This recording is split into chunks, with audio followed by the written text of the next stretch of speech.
Our boy Elkarai wants to know, is there any backstage interview you remember that was hard to complete because everyone kept laughing, as in a lot of bloopers to try and get one interview done? Oh, there was James. Most of the backstage interviews that we had trouble uh, getting done were ones from back in the old Crockett days, back in the Crockett garage doing local promos. Those are the ones that we cracked up more more times than not and had trouble getting done. The reason is because when we do backstage interviews now, it's basically the talent, the announcer, or just the talent without the announcer, and the camera crew, producers, lighting. That's about it. But back in those days, it was Jackie Crockett with the camera, lights, me, and all the wrestlers looking at us. So you can imagine the attempts by the boys to crack up the other boys. Those are the ones, those are the times that I remember most of all. And I also remember that Magnum TA was a guy that you could never crack up. You could never break him. But Jimmy Valiant was able to do that. And that kind of just always made me laugh that Jimmy Valiant was the one to be able to break up Magnum TA because he was so serious about what he was doing.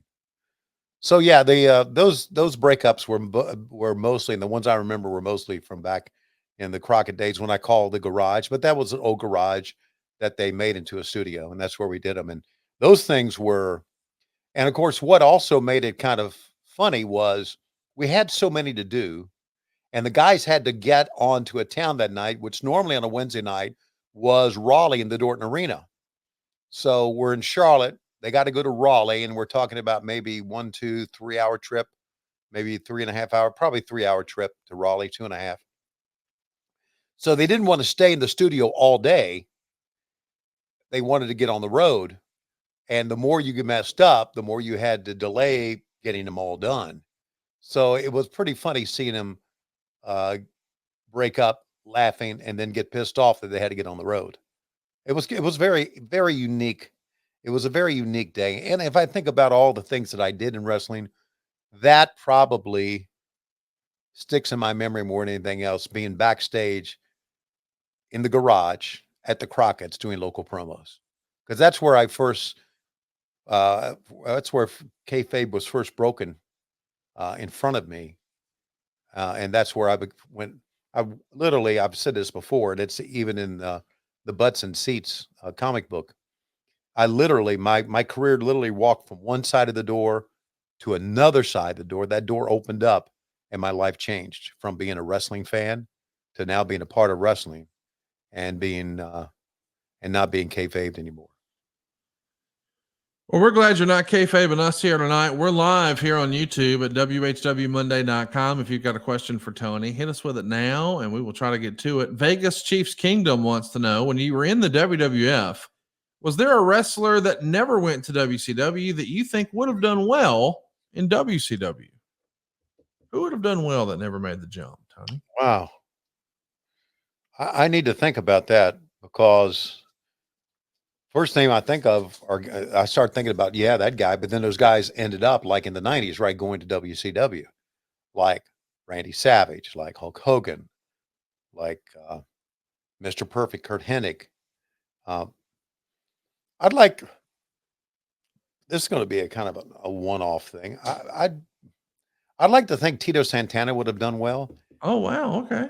Uh, I just I like Tito. I thought Tito was a very good performer and one of those, as they say, good hands that can give you a good match. I also like to think that I would have liked to seen. Well, I guess Barry Darso didn't make the jump, but I would have liked to seen Bill Eadie and Demolition in WCW. Man, Demolition in WCW sounds fun. Yeah, Do you think Kerry Von Erich could have had a successful run in WCW? yeah, I think so. I think Kerry would. That's a very good one. I think Kerry would have with his NWA legacy and with the Von Erich legacy, and I'm seeing a lot of Kevin now in Texas.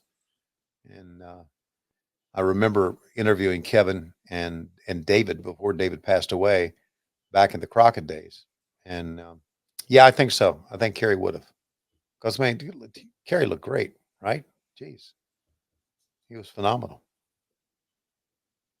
CW is with us here live at WHWMonday.com, and he wants to know, Tony, what baseball player do you think would have done well in professional wrestling?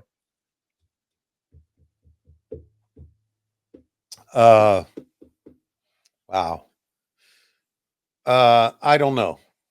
I really, really don't know. I'm sorry. I'm trying to think of big baseball. Mark McGuire? Mark McGuire, maybe. Jose Canseco. He's a natural heel. Thank you, Jose Canseco. See, He would you're have been great. you're better than I am at it. Very good. Nolan Ryan could have been fun too. Just the old man promos, Gran Torino style promos. Absolutely. By the way, for Mark Fusion, who wants to know, is this pre-recorded? Mark, it's not. No, we're super live. Yeah. We're so live that we're getting a lot of questions about the PBS documentary, including from our pal who's a big Waterloo fan. Bryant wants to know, have you seen the Dorton Arena PBS documentary yet? Also, do you have any fun memories from Dorton Arena?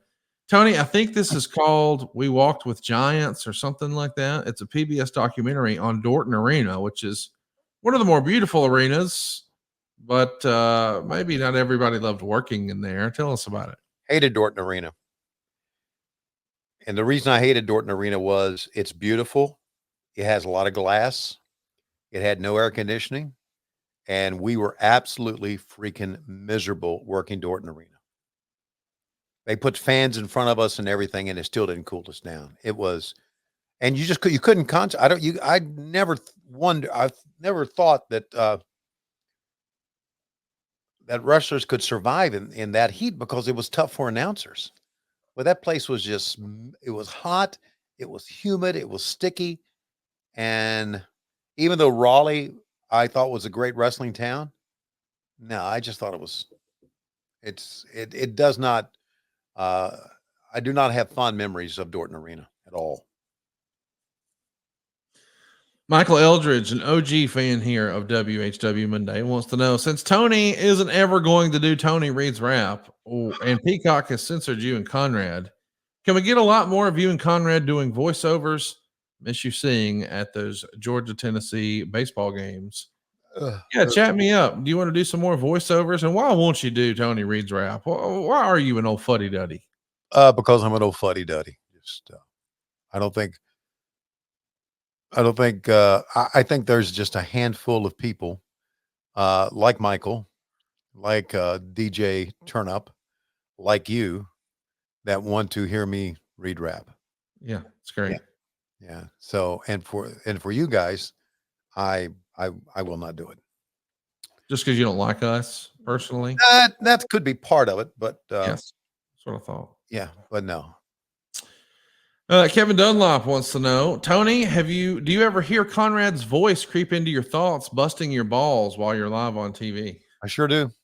I hear him in my everyday life.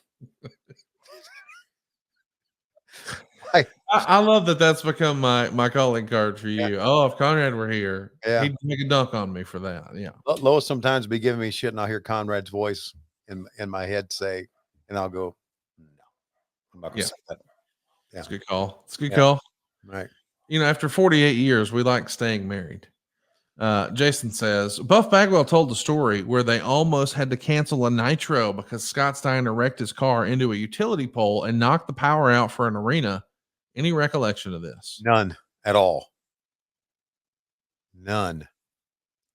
Is that a true story? Have you heard this one, Conrad? It's a new one for me. Yeah. Ryan wants to know, what's your favorite city in Georgia to visit for a vacation spot? And what spots in said town do you like to visit? There's nowhere fun to vacation in Georgia. Bullshit. Where? Hiawassee. Lake Shatube up in the Georgia mountains. Lake Shittube. I don't want you.